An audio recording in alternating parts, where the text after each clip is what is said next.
What's going on, DJ Nation? It's your boy, Byron Lindeque, bringing you this week's Hero World Challenge out in the Bahamas. And as always, the man, the myth, the legend in his orange t-shirt, Kenneth. Kim, what's up, Kenny? What's up, man? Last sort of event. I mean, it's probably the shittiest event of the week. The other two events are pretty money, right? I mean, you got your African Masters.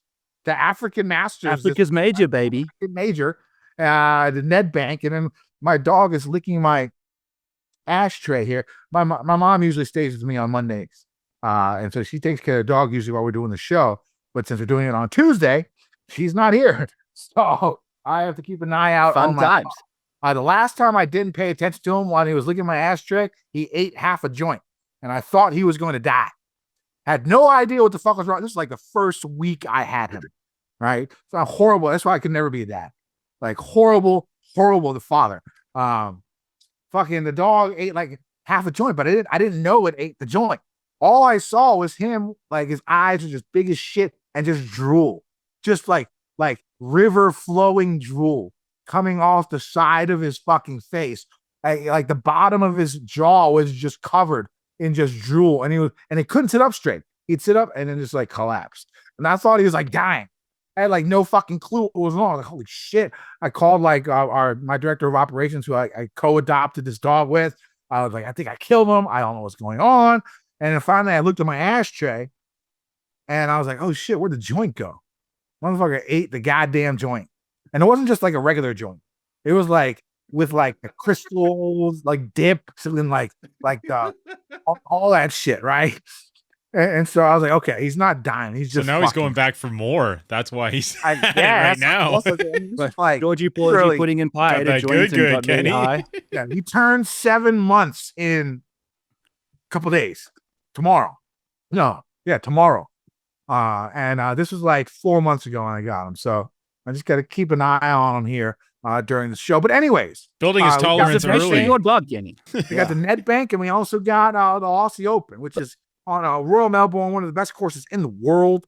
Honestly, I don't know shit about those two courses or those two tours. I'm sure we'll talk about them. I got like a funny bet that we could do for the three, but we will talk Hero since that's what I know.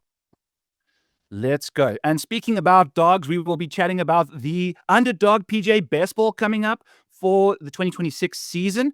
I have the Dawg Dominator for you guys ready to purchase. It was part of what Hot Soup used to win $50,000 when he finished first in last year's PGA Baseball for Underdog. So we've got all of that coming. The contest has changed. We can chat about that a little bit later. But first, we've got to do some recaps of what happened last week or the last 2 weeks since we last spoke, or maybe 3 weeks. The year kind of snuck up on me, Kenny. I always thought it was a little later in the year, but it's the first week of December this week. So anything you want to chat about some schedule changes? Old Harris English had a slip of the tongue at the RSM, and now everyone's freaking out. So what's your take on? It looks like the tour is going to go to a shorter schedule. It looks like around a 20-week schedule plus the 4 majors around that. So about 24 events. They want to start after the Super Bowl and finish before football starts. Now, what I will say to that, there's a couple of arguments about this from the PGA Tour's point of view. We've seen what happened with the signature events this past season. They got a huge dramatic increase in viewership, almost 20% compared to the previous years. It looks like because of that, the signature events are going to stay. It seems like what the PGA Tour is doing is catering to the casuals. And I can't really blame them, right? Because us as degenerates, we'll bitch and complain, but we're going to fucking watch. Right? Right? And no matter what. 1% of the viewingship, No matter what. We're going to watch, and we're a very, very small percentage of the viewership. What if the PGA Tour wants to keep running and keep it as a real business, they got to get the casuals. So I understand why they're doing this, because it gets the big names together more often. It's a shortened season. I know Rolap, the new dude for the PGA Tour, talks about scarcity and how scarcity is big when it comes to sports and why football. Of course, he has like NFL background. And he's coming to the PGA Tour with that NFL background, and he's really preaching the scarcity tactic. And so that's what he wants to do. What it's going to fuck up is the mid-tier and the lower tier golfers, unless they do something in the fall. I haven't heard anything about the fall. Like, are they not going to have golf at all while football's on? Right? What are these guys like from rank 70 to, there'll be like 12 events a year that they can play, probably. Right? That's it. That's it, really. If they go to this schedule, right? It's going to be very, very hard for these, a lot less chances for these mid-tier and lower tier guys who aren't in these Siggies to get up to play these signature events. And that's where the money is, and stuff like that. And I don't know how they're going to reshape each tournament either. Are they going to make every event a signature event? Are they going to have cuts anymore? What's going to happen? There really wasn't any word on that part. All they said was, the 8 signature events and then probably around 12 normal events. But what is going to consist of a normal event?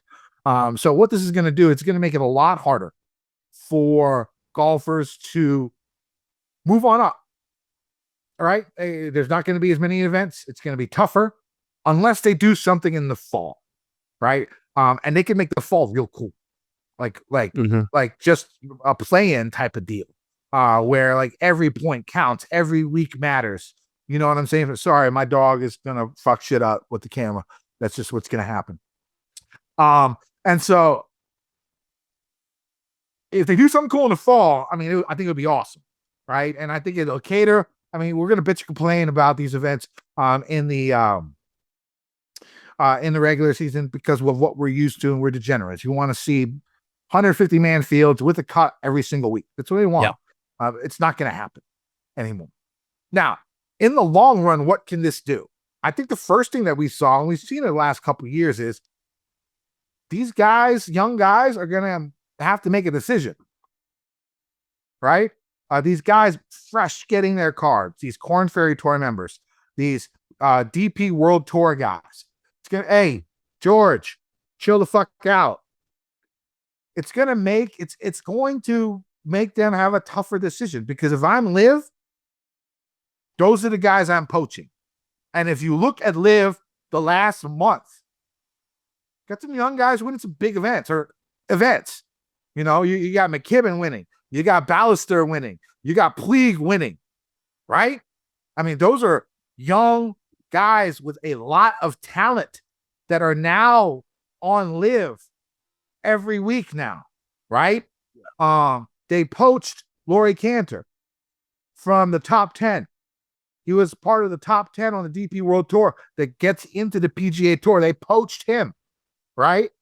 I think it's going to be a lot easier for Liv to get these guys on board because they're at a decidedly big disadvantage, right? The competition should come into people's head. I need to compete. I need to compete against the best. This is what it should be. Well, that's not how life is, right? Yes, that's what you want. But sometimes you got families to feed. You got shit to do. You need some type of structure, right? Some type of longevity, right? I think only one golfer that was on the DP World Tour that jumped over last year kept their card. Maybe 2 out of the 9 that came over. It's not a very good, there's not a very high percentage. It's not a very high percentage, right? And I think that is the main issue that the PGA Tour will face.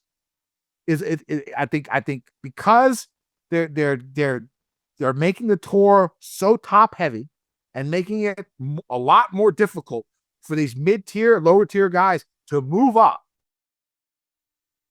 that we're going to see a lot more young talent go to Liv. And if you're anti-Liv, that's the last fucking thing you want. That's the thing that keeps Liv afloat. That's the thing that can make Liv grow. New superstars. And I think that is... Do you think so, Kenny? Do you really think so? Like, if John Rahm and Bryson DeChambeau can't get it off the ground, I don't know what can, man.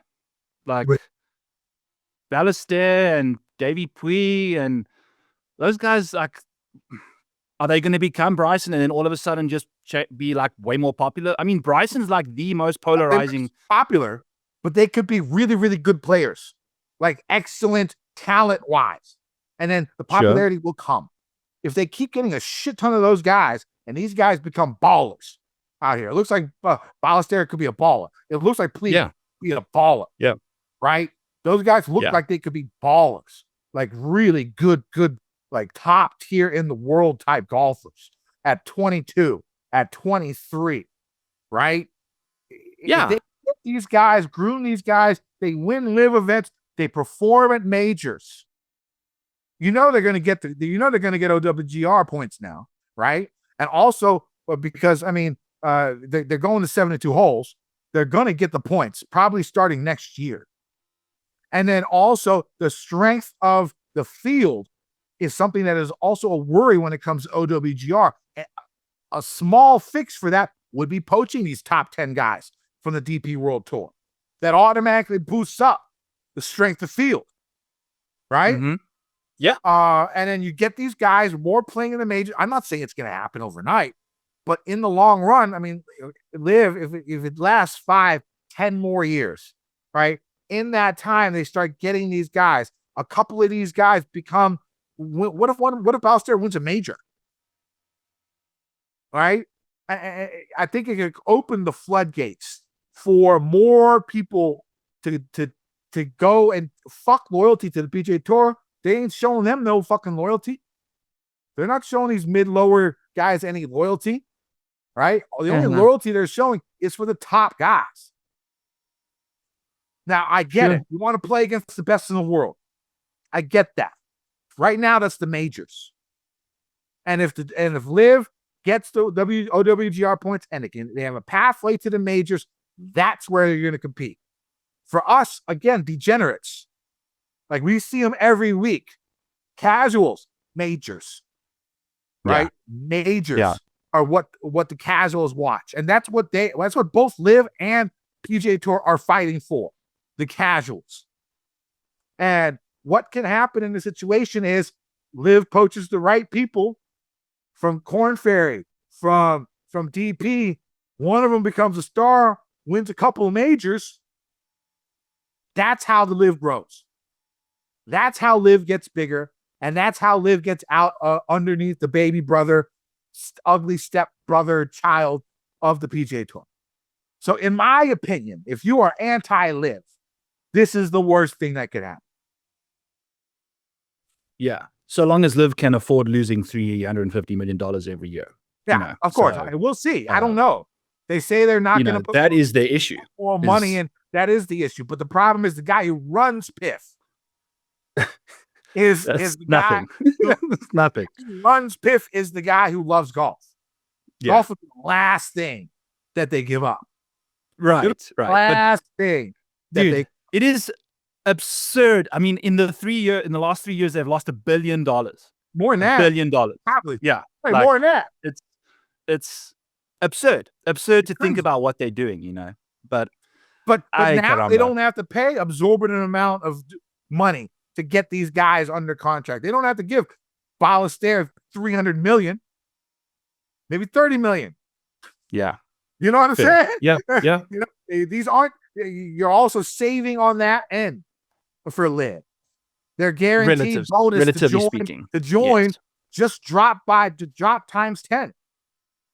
You don't have to pay $500 million for a Dustin Johnson anymore, right? You might pay like $10 million for Laurie Cantor. That's like shit they find in their couch, right? Oh yeah, but also Laurie Cantor is like if you're a normie, you don't even know who he is. Yeah, no. So it's you're like not Victor gonna know Perez. he's not gone. They're not until they get the OWGR points, until they get to a major, and until they win a major. The odds of that happening with the current Liv roster, not great, right? Mm-hmm. I mean, outside of the big boys, right? You're not going to see like a new budding superstar, like outside of the ones that I just spoke of, right? That could maybe take that leap and win a major. But Ballester and Puig look like two of them. They look like two. And then And you think about it, and if they're able to poach the right people, and I think the people coming from the DP World Tour and the people coming from the Corn Ferry Tour are easier to poach now because of this new system that the PGA Tour is probably going to bring out. It's more likely to happen. I'm not saying it's likely to happen, but from an odds perspective, it's more likely to happen. Because with the shotgun start, you're going to have to, unless they change the whole format. I mean, they change everything. Yeah, they could, but it's that's regular the thing, golf now. They're going to have to, which is hilarious. Start, but why would you even do that? Just fucking go out there with 70 guys and do your thing. Yeah, that's, but again, Kenny, I think there's more talent coming up through grassroots golf than there ever has been. That manure is spread all over the earth right now in golf. There's kids coming up with 190 mile per hour ball speed pretty much everywhere you look, So technology, swing techniques and coaching and things, I think there's a lot more superstars kind of showing up and showing us what they're capable of, like Puig and Michael Brennan and Aldrich Porchita, these kind of guys that just show up randomly and show up big time and impressively. It's kind of fun to see. So we'll see. Thinking about PGA Tour U, all of those guys that have come out of the PGA Tour U have been pretty solid. A couple of them have won tournaments and some have come close. With that's Michael, what I'm saying, bro. That's who is the coach. Mm-hmm. But it's a balancing act too, because if you have too many of those people, it's well, that's why you still got your studs. You still got your moms. Yeah. You still got all those dudes. And my dog just broke my battery. So give me a second. Okie dokie. So yes, I don't know what else to say about that other than it's also just the whole live business model just blows my mind as compared to Mike, you know how long it would take to count to 1 billion? You want to try it? 1 billion. Or backwards from 1 billion. You want to count backwards from 1 billion? Oh, perfect. I think that would be even more fun. So, how did George? I don't know how. Georgie Porgy. There's George. Jeez, what a gem. What an absolute gem. The show has gone off the rails immediately. This is what we get. So, by the way, this is the reason fair. So that's why I sort of mad at him. The reason we are doing this on a Tuesday night is I drove back from Thanksgiving, and obviously coming back from Thanksgiving, I feel like the Always Sunny in Philadelphia meme where you got the board out trying to figure out what actually gave me food poisoning because I ate everything over the weekend, and the guys, gladly accommodated to push it over a day, and I appreciate that. It would have been a brutal situation. Kenny, he looks like a panther in your arms. He does look like a panther, doesn't he? And he has those yellow eyes, those cat eyes. Yeah, he does. He's a good boy, George. All right. Anyway, Kenny, getting back to this week's Bahamas. Do you want to chat about some Bahamas out in the Euro world? If my dog will let me. Oh, George. Beautiful. I know we don't have too many things going. We'll knock that out, and then we'll get into some best ball. You want to do the Bahamas first? You want to go over your best ball stuff first? All right, let's do best ball. All right. Yeah, you look after your puppy. Because let's do the Euro last. About the Hero. The important is Dawg fucking Dominator. The Dawg Dominator, baby. Yeah, Georgie, thank you for a wonderful intro to the Dawg Dominator. I should have actually just pulled right off of that off the bat. So for those of you unaware about Underdog PGA, go over to Underdog, use code MANIAC. Got approval from Pat to use my own personal code. So use code MANIAC to sign up for Underdog and get yourself the deposit matches over there. Help me support you to support me and go from there. So Underdog PGA. Kenny, when it comes to best ball, we are basically drafting 12 golfers this year.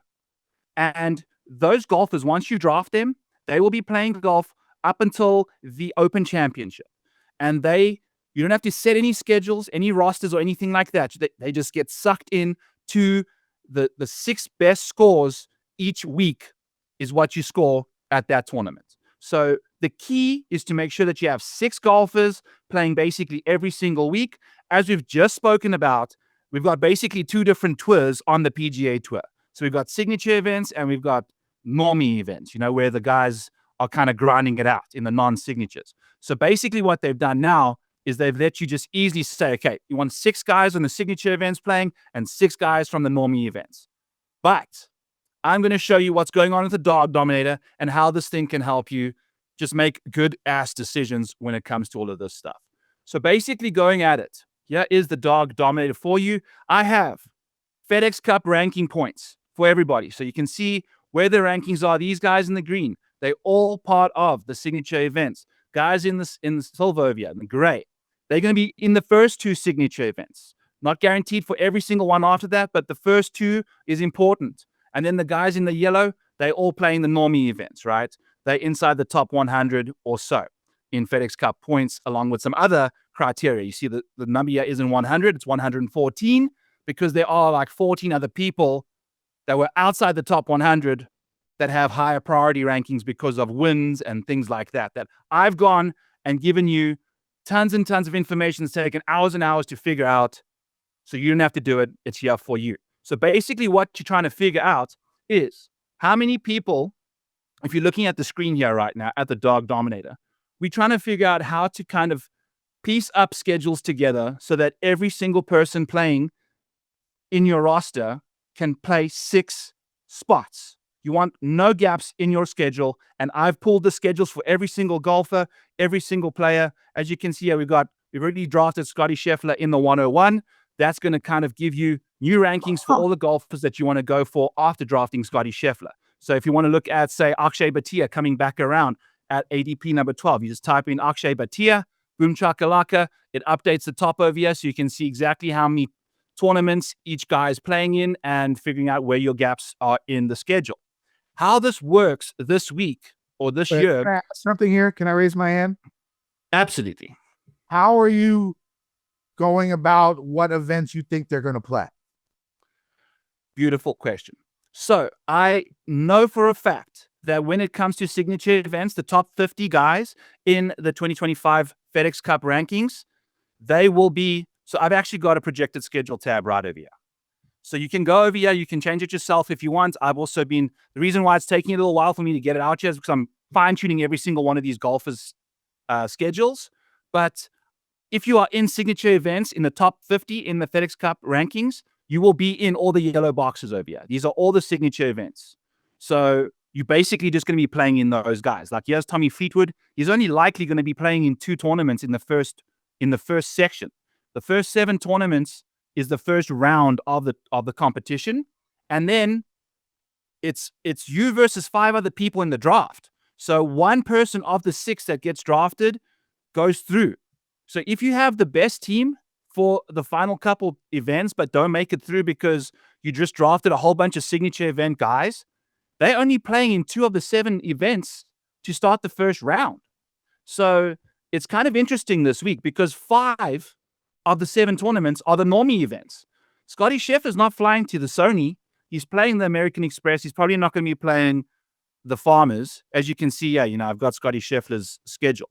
So I'll plug a 1 in here because he never played there last year, but this is where he'll be playing. So he'll get the 4. Rory McIlroy, he's not going to show up until the 2 signature events as well. And remember, last year, we had a different situation because we had the Century. That was the first signature event, which was the lowest scoring tournament of all events on the PGA Tour schedule, which was a signature because I had all the top 50 guys and the past winners playing there. So that was a big event. We're not having that this year. So it changes the whole dynamic of this competition. And I had a couple thoughts that I want to kind of share with you guys in my Discord. I dropped these. I'm going to be attacking them and going from there. You can get into the Model Maniac Discord in my Patreon, link in the description below. Use code FGD10 to get yourself 10% off the full year of my package, which is also 20% off what it would be if you paid for it every single month. So you're getting like 3 free months, basically. And it includes the Dawg Dominator, which is a $50 product, which, a couple hundred people used last year. So it's a great tool. I was thinking about the new scoring structure. They've got finishing position points now. Last year, they never had any finishing position points. They've got now 12 golfers versus the 10 golfers. We got to figure out, okay, we got a whole different situation with that first 5 tournaments being non-signature versus only 2 signature events. You're going to need the signature guys afterwards.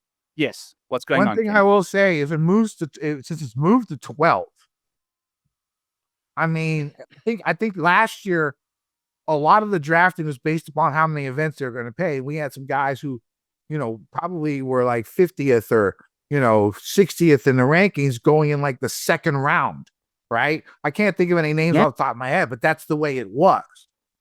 With 12 golfers, 12 spots now, do you just go studs early for like the first 3 or 4? Get your best studs in those first 4 rounds and then delve out?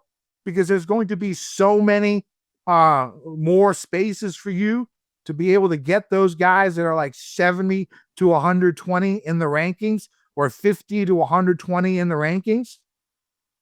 George. It's going to be... I mean, like, the strategy, I think, definitely changes compared to last year.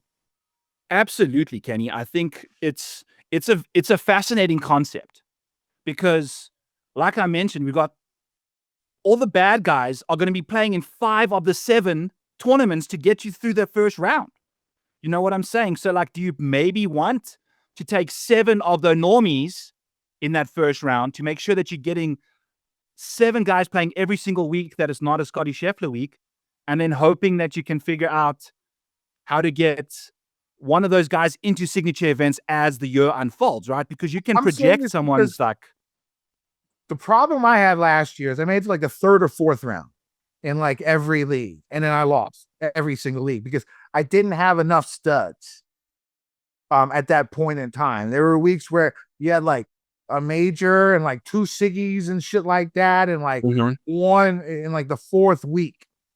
And so I think that's why I'm thinking the way I had, because I didn't have enough. But now with the 12, I think for me, I think I'm going like at least first 3 rounds, the top guys I can draft, like that are going to be like my best in the city. And maybe around 4 go into some of the ones that I know are going to play a lot, unless they're drafted early. I'd like to see some, like, do they do mocks or is it just straight up? There's no mocks. Mock You got to drafts? do the 80, you got to check out the ADPs and things like that. And the fun thing is, Kenny, it's started, but no one's really got going on it yet. And the ADPs are still the same from last year. So the statuses have changed. Some guys have fallen outside the top 50. Some guys haven't. In the Dawg Dominator, you can see. Kenny, I have a question for you. Who was the person that scored the most fantasy points just based off of birdies, pars, and bogeys and double bogeys, based off the scoring that will happen in 2026? I went back and rerun the numbers using this year's scoring coming up for the guys that played in best ball like that stint. He's fourth in total. Sam Stevens played 82 rounds of golf last year. You know what I'm saying? So, like, if you can, he scored the most fantasy points out of anyone. Sam Stevens. I don't even think he was drafted.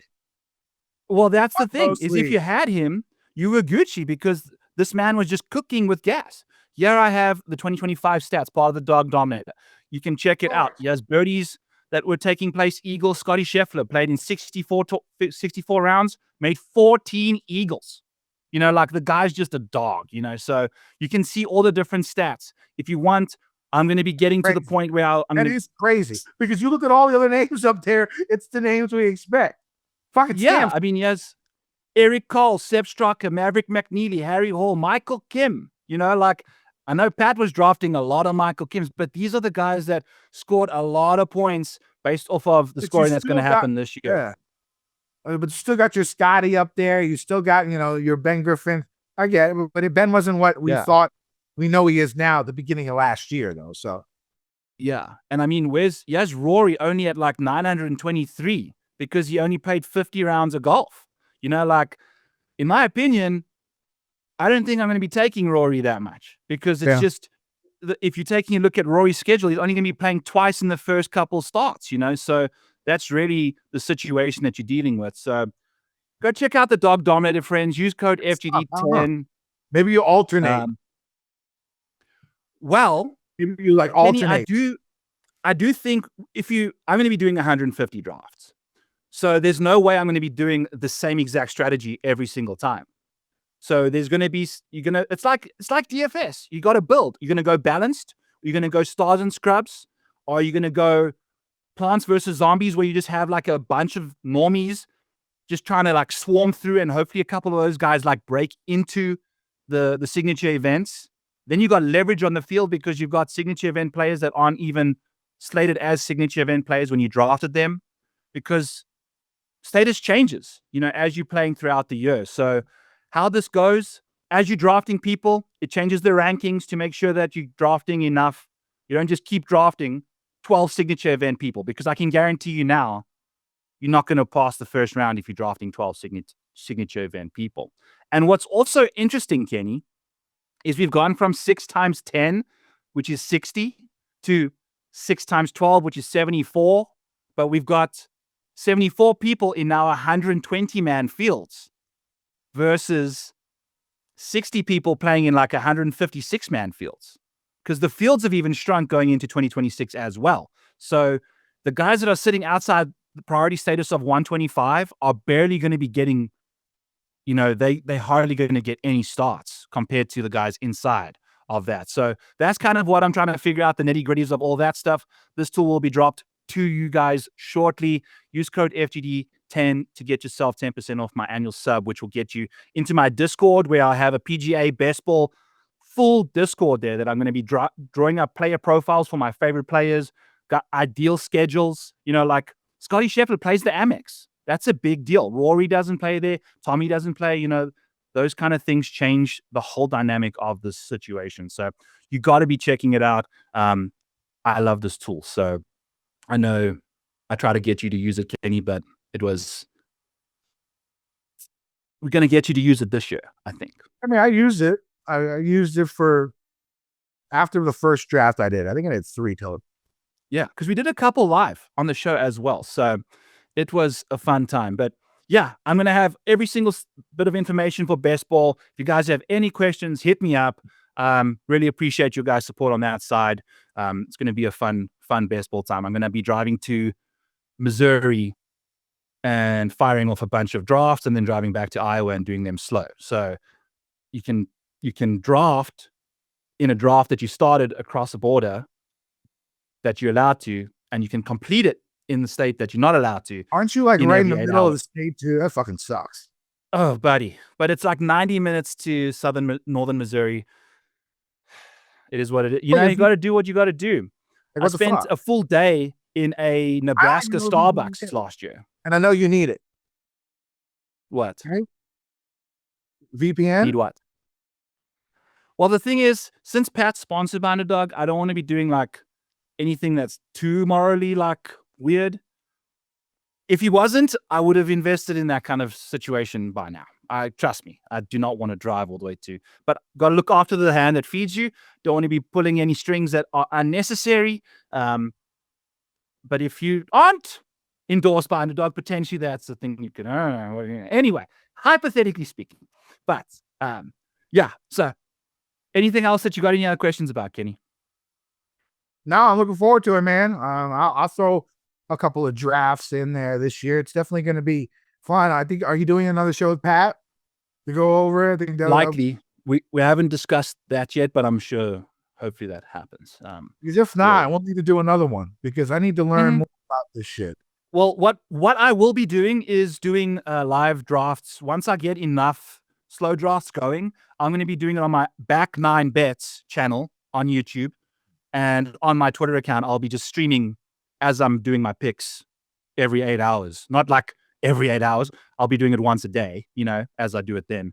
And then just seeing how I'm going about constructing these rosters. Because the best part about this tool is you can, if you're doing a slow draft, you can build a team that you're kind of eyeing out. You can optimize a schedule that you think is perfect for all the guys that you drafted to kind of fit all the holes that each schedule presents.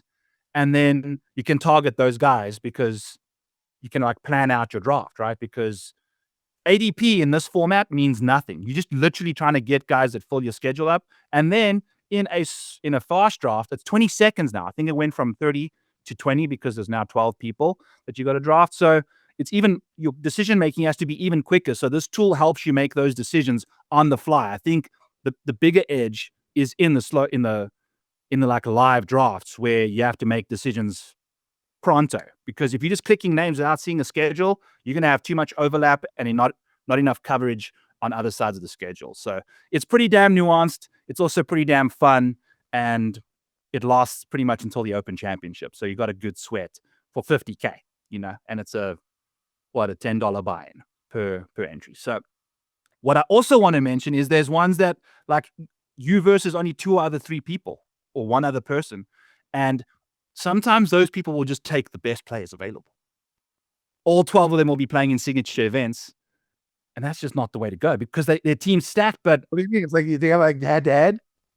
Yeah, like a head-to-head, which, it's only going to double your money barely, but it's still a good way to it's like a cash game option, which I think there's a massive edge there because people are just going to they're going to be so hard to pass up on the best names because there's going to be so many of them available. You're going to have to go to find bad names down the board to make sure that you have a good schedule. So just some thoughts and things, to think about as you're going through. I'll drop all of the stuff in the have Discord. to do a head-to-head.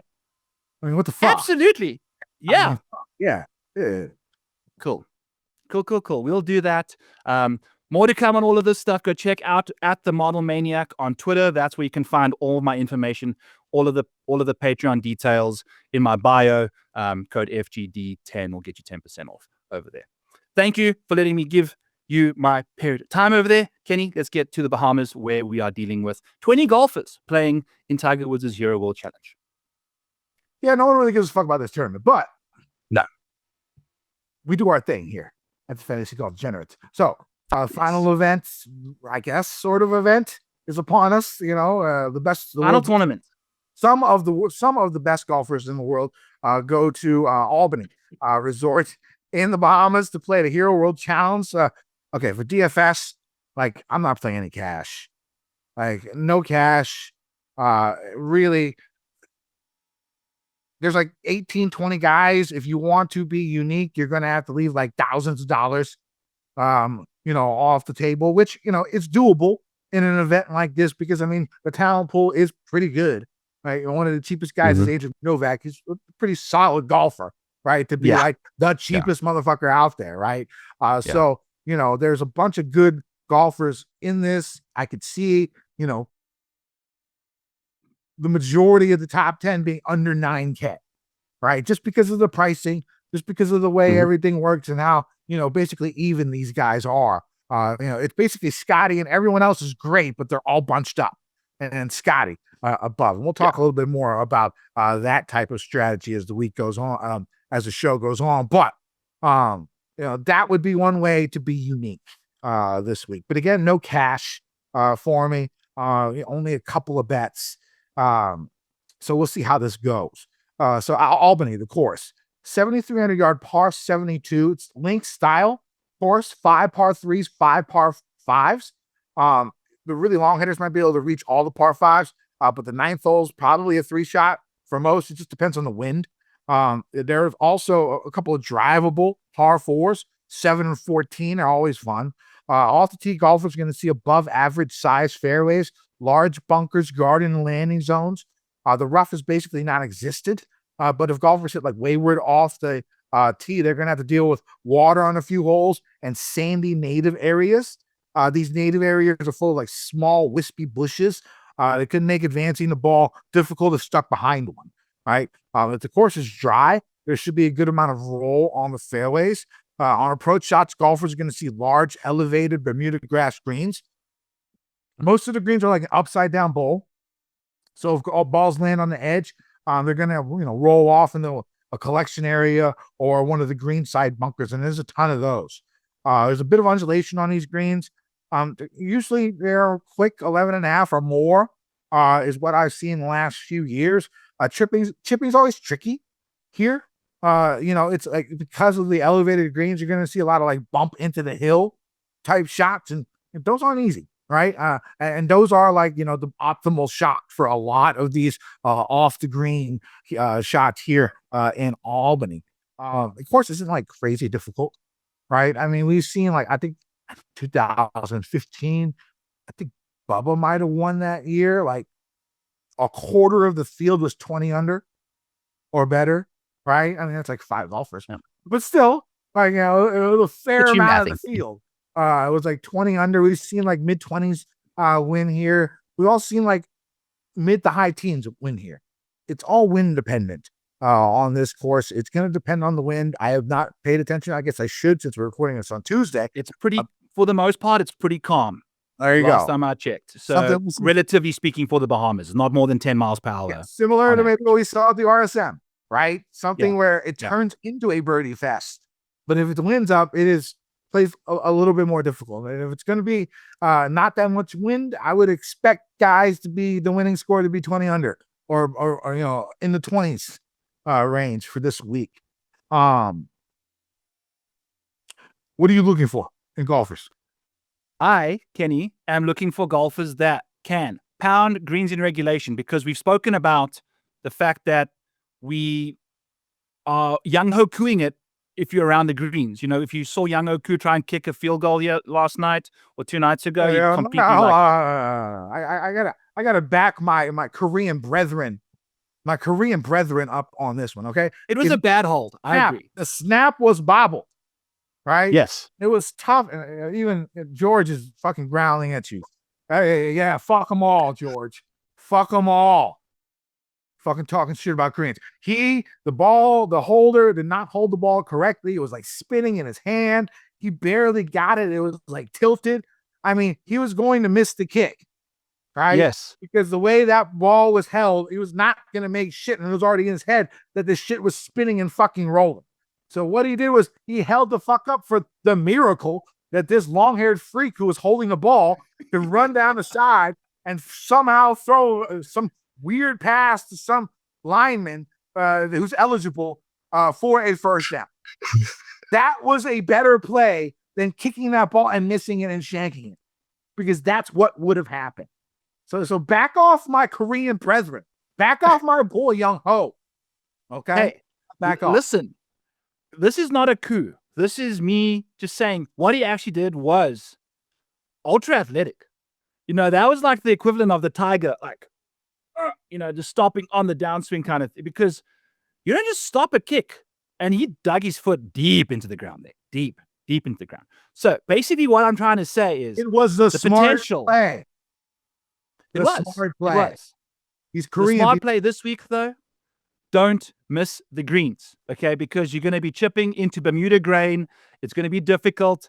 And for 2026, friends, I have got fairway percentages, I've got average drives on each hole, and I've got green regulations for every single hole at ShotLink Golf tournaments, courtesy of Data Golf. They sent me a personalized thing. Shout out to them. Amazing people. So now the micro model is even more accurate because it's hole by hole, and it's accurate as fuck because this data is exactly how the hole plays out. I'm not just imagining the average green regulation rate. So now we can see exactly how many green regulations. You can use this for prop betting if you're in the mood, all that kind of stuff. So here's the micro model with Scotty Scheffler kicking out a 3.2 strokes gained every single round. Makes tons of sense. But I'm basically looking, Kenny, like you asked, green regulation rates. Punish the green regulations, because chipping around these turtleback greens can get you in deep trouble.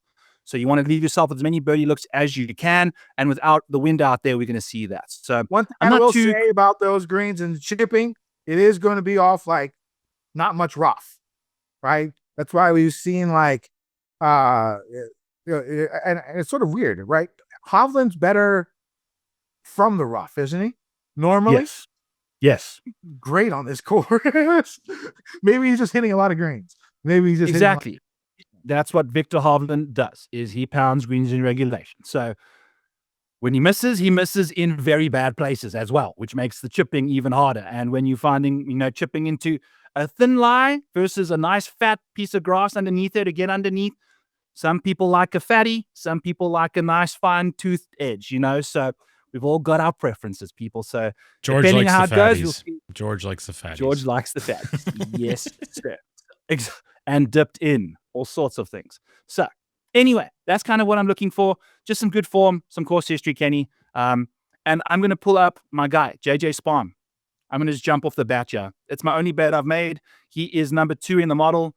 It makes too much sense. If you take a look at what JJ Spahn's got up to, he's he's insane when it comes to approach play. He's third in the field in strokes gained approach. He's fourth in the field in strokes gained off the tee. We just need to make a couple putts. Any day, any given day, he can do that.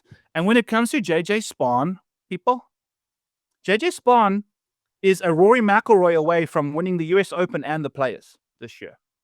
He's a Justin Rose away from winning the US Open, the Players, and the FedEx St. Jude. And he's a Joe Highsmith away from winning the US Open, the Players, the FedEx St. Jude, and the Cognizant Championship. He's got 3 second-place finishes outside of that US Open win. So, I mean, this man has just been one less person in the field, and all of a sudden he's winning like 4 tournaments in 2025. So I'm hoping for a second win for him. 14-1, and I think I went 18-1 with the 3 places, Kenny, on Bet365. Because it's 3 places in this field is basically the equivalent of a top 5 in a big field because there's only 20 guys. So I just need some better odds, 18-1. And again, like he's got 5 top 3s this year outside of the win. So it's really impressive what JJ Spaun has done. I think he's due. Any given day he can get hot. So I think you need the each way on that, definitely, because Scotty's probably I mean, what the fuck? What the fuck are we even talking about here? Right? I mean, like Scotty's gonna win. I'm not gonna bet him because I don't want to plus bet 150 to win a golf tournament. In the motherfucking golf tournament, you get that in the matchup, right? Right? Him versus the field. Right. Not as an outright number, okay? But for Scotty, I mean, it makes sense. I'm not gonna lie. But that's why my first bet is without Scotty. I'm going like I did at the Tour Championship with Fleetwood this time. This whole week is just narrative street for me. Like I don't even have my laptop on that I normally have when I do the show. I don't even have it on. I don't even know. Too many batteries for George to choose. So it's just we're going narrative street here. Okay.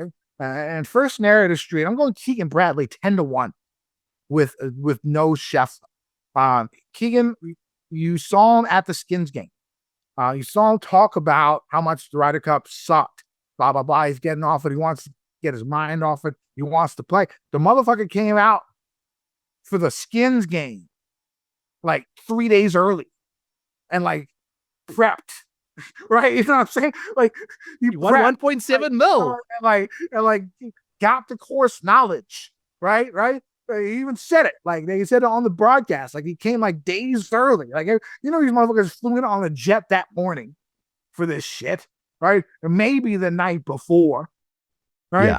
Yeah. They weren't fucking scoping the course out with their caddy, right? To go out there and whoop everybody's ass.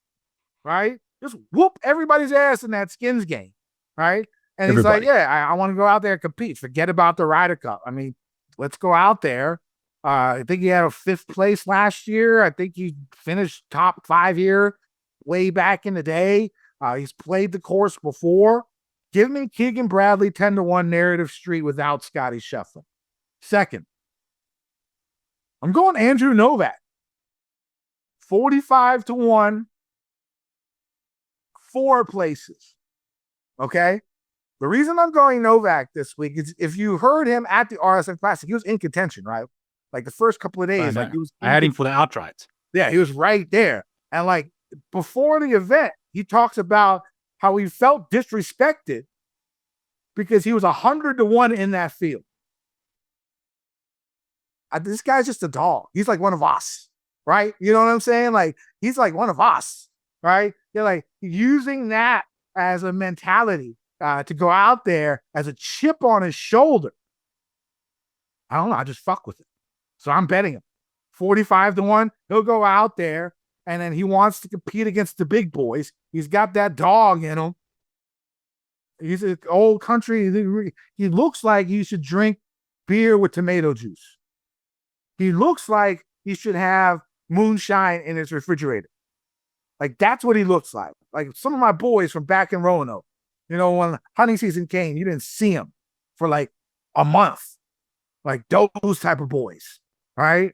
Like Yeah, that's what he reminds me of. And I just fuck with him. And he played recently and he was in contention. So he's got some, he's not rusty. We don't know what these motherfuckers have been doing for the last 3 months.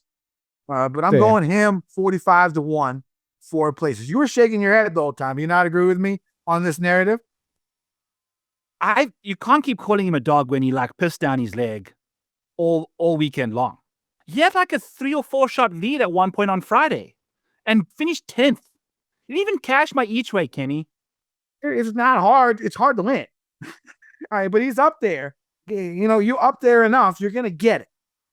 In this type of field, 18 guys, 20 guys, sure. Yeah, I mean 45 in a field like this is whatever, and I'm salty. I'm just salty. I'm a salty bitch because he hurt me. That's when it happens. Even though what happens the week after, right? I know. But I was on him when him and Griffin won the Zurich. So, but that was main. I honestly believe without Ben Griffin, that didn't happen. I don't think he can win. He's. Again, this is the year of the losers. So, like I said, it's pure narrative street for me this week. Yeah, and a nice number in a 20-man field. Arguments against me are probably fucking valid. Like I did not look at a fucking stat. I am going because this event is. I don't care. I'm throwing a couple bets out there for fun, and I'm doing my thing. Yeah. I couldn't agree more. And I am playing $100 single entry, and I am playing a couple of GPPs. So the DFS is a little important. Let's important. What are you doing up top with a $5,000 more than everybody else, Scotty Scheffler? Almost $15,000 Scotty Scheffler, with Bobby Mack being number 2 at 9,800. We're looking at a 5. This is the way he should be priced. Mm-hmm. This is fair. But are we going to see still everybody long? Well, you click Scotty Scheffler, Kenny, you got $7,000 left for the other 5 guys. Right? So then you're living in the Sepp Straka, Jordan Spieth, Akshay, Harris English, Goddard up range. Corey Connors. Are you cool with those guys in your lineup this week? So there's going to be obviously, I mean, Connors, English, Sepp. I like Novak. I like Billy Horschel coming in with a top with an 11th recently, right? Trying to get out there, shake off that meds, that injury he's had. He's been playing decent golf across the pond, right? And he loves chipping on Bermuda. Billy's a good Bermuda chipper. I like that Bhatia, who just got Homa's caddy. Just picked up Homa's old caddy, old boy who won with Justin Thomas at the Heritage last year. That's his new caddy. I like Bhatia. We're sort of jumping here, but I think it's possible. I think it's possible to go with him this week. I have no problem. I have 2 lineups. I have one with and one without. So I'm taking the bitch mode of the way to do it. Yeah. So I have one lineup with it. I'm putting Scotty in my $100 single entry. He's in there. It's Scotty. It's Scotty. He's coming like first or second like every year for the last like 4 years. Yeah. He's the best player in the world already, and he's coming in with that. I mean, golf is weird. He could fuck up. But do you think he's going to be like, what's his ownership at 14.8? Well, it's a 20-man field, so it's still probably going to be kind of high. But like 40% or like 70%? Oh, I wouldn't think 70. I don't think it would get close more than 50. If he was like 12.8, if he was like 12.4, and the other pricing was the same, you'd probably be 70%, right? Yeah. Over 50. And I'm not talking about cash. I'm talking about GPPs. Oh, yes. In this field, for sure. He'd be over 50%. He'd be like 70%. I don't think we see that with this price. Fair. The time.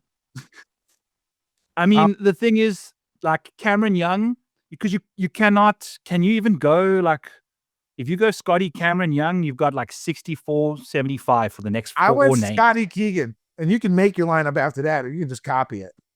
Yeah.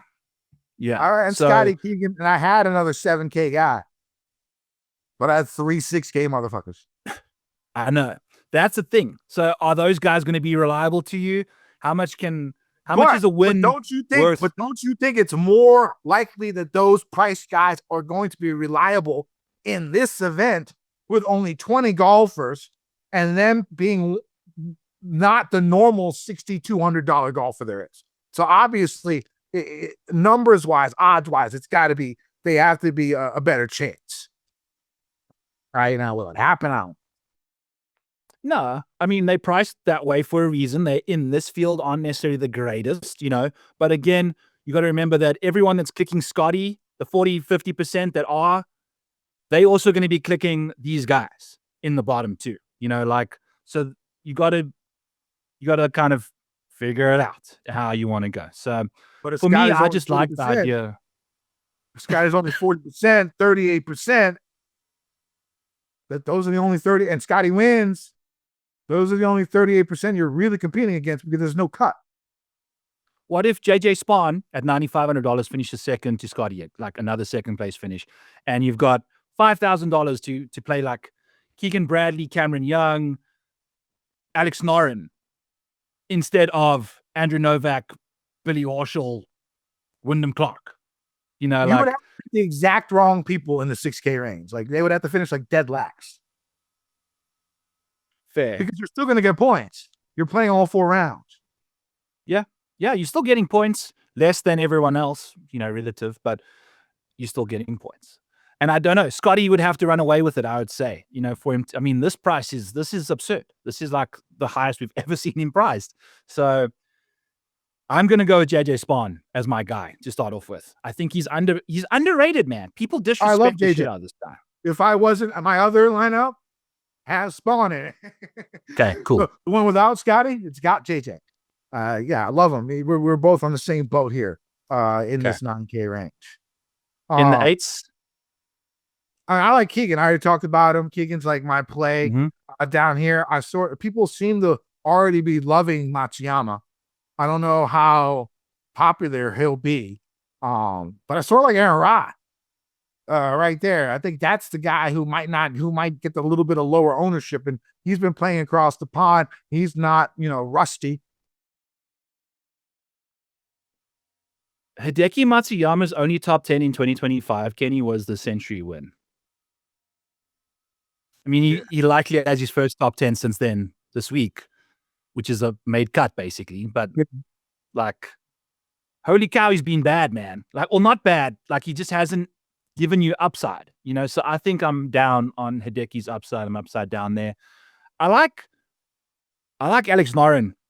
I think, this guy's just playing such good golf right now. And I think if we're looking at like an Iron Fest, he's one of the better iron players as well. Hits a ton of fairways. We'll see what he can do. And if things get sticky, he's pretty sharp around the greens. So $7,800 him. I will not be playing Jordan Spieth at this point. I've got him. He's like horrifically ranked for me. So I'm out on Spieth. He's someone I will not be playing in the 7s. I like Bhatia. 6. Yeah. I like Bhatia in the 7K range. New caddy. I think he came in top 10, top 5 last year. He's played the course before. I'm going to go Bhatia. We already spoke about that. Goddard seems like a sneaky play. Someone kind of linksy, doesn't it feel linksy out here? Someone who could be underowned, who could be one of the lowest owned there is in the field. And, it's not like he can't ball, right? So sometimes it might just be worth the risk just if he's going to be the lowest owned guy, one of the lowest owned people in the field, to just make that risk. Take that leap in a type of event like this 6K range.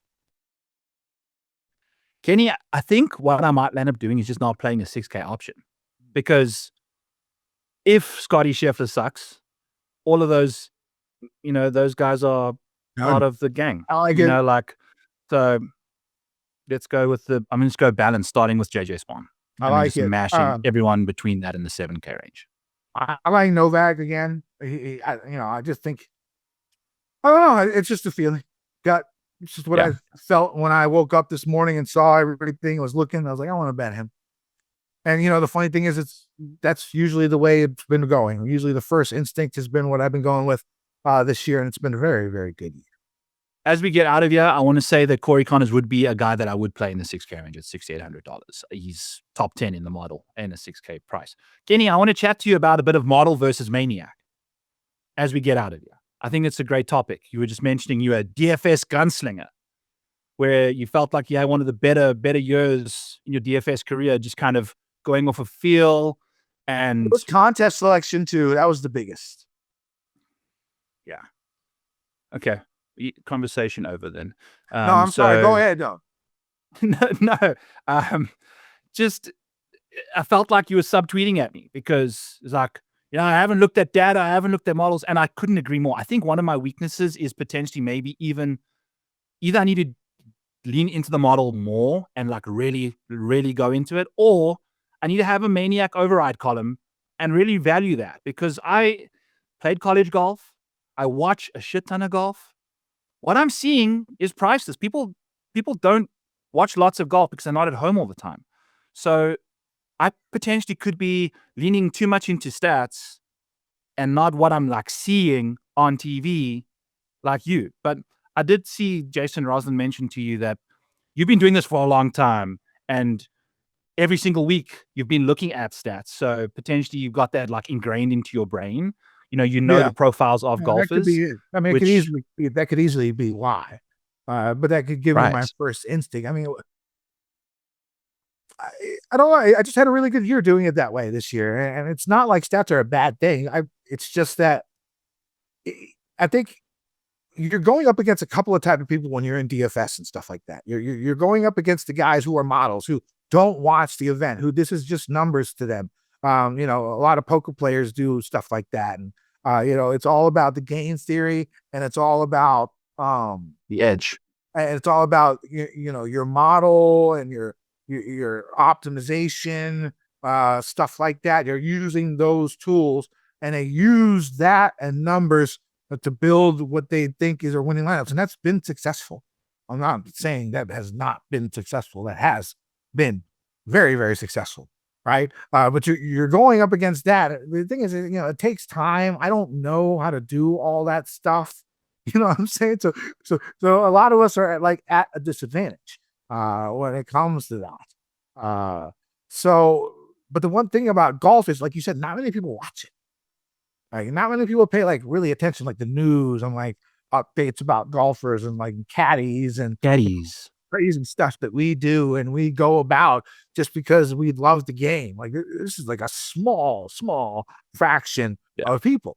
And it's not the entire broad spectrum. It's not the entire base of who plays DraftKings. You have those, the guys who are on their computer the whole time. So what we have to do is to go against them is to use our knowledge of the game, right? To try and go against, to try and beat them and have that edge. And, it just goes that way. I mean, those guys probably have an edge, but you have to try and beat them somehow.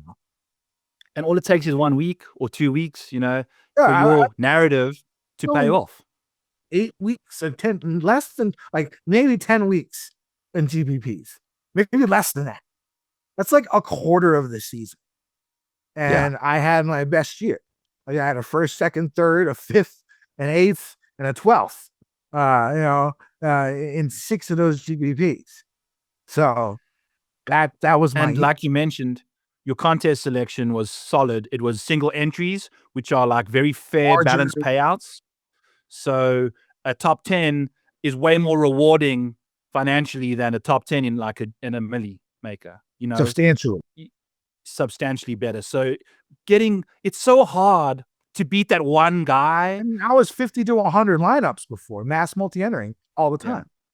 Yeah. So I just made that switch, and it helped tremendously. I was always decent at it, but I was playing the wrong tournaments, and I was just I was plugging names into a lineup generator, right? That's what I was doing. When I've been really successful in GPPs is back in the day when I did everything by hand. First off, like check marking, making the lineups, making sure everything's legit. All by hand. I probably have notebooks back in the attic or in the basement in my upstairs, just stacked full of different events with like chalk marks and golfers' names next to it. And like how many people I've used this week in DFS. It's sickening how I did it back in the day. But that's when I was good. And I started using a fucking computer, lineup generator. It was so much fucking easier. It took like 3 minutes compared to like days. You know what I'm saying? But I had to with the new job and stuff like that. I just didn't have a ton. I gave in to the devil. And now I only do like 3 lamps a week. I just do it by hand. Put your fingerprints on that stuff, Benny. Anyway. Love the thumbnail, Mike. Thank you so much for that. The Euros. Fantastic stuff. Let's get out of here. Go check out the Model Maniac Patreon. Link in the description. Code FGD10. Get yourself 10% off the annual sub there. It includes the Dawg Dominator. It includes a full year's worth of everything I do over there. All the stuff you see.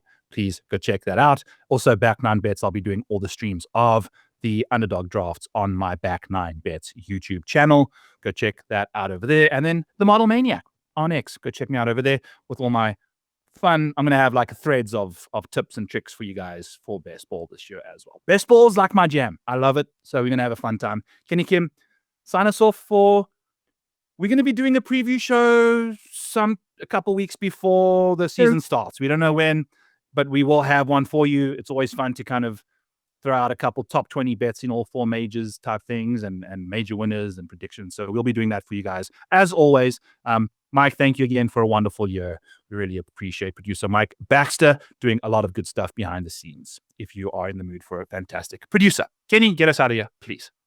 All right, fun year, last tournament. I mean, I just want to win. Let's win. Let's win some motherfucking money. Win. Win. PGA Nation. I've been getting dirty money,